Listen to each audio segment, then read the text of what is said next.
Ẹ káàárọ̀ ẹ káàsán kárí ibikíbi tí ẹ bá ti ń wo ìkànnì Mr. Dre Knowledge TV. Tó bá jẹ́ ìgbà àkọ́kọ́ rèé tẹ́yin máa bá wa pàdé ní orí ayélujára YouTube, ó yá tẹ́lá ṣàṣà bá wa subscribe sí orí channel wa kí o dẹ̀ comment kó share. Èyí ni sinimá aládùn olórin mọ̀mọ́ tí a mú wá fún yín tí a pè àkọlé rẹ̀ ní Yejide.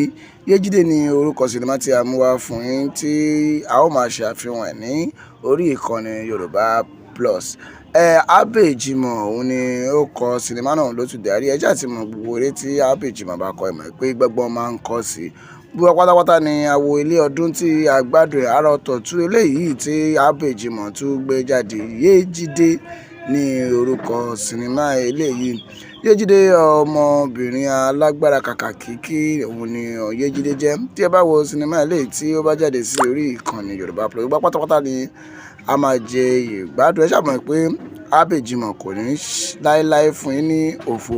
Ẹ bá ṣe wá wo Yejide lọ́wọ́, ẹ má gbàgbé láti subscribe, kẹ́ comment kí ẹ dẹ̀ share sí orí channel yìí. Ẹ ṣé púpọ̀.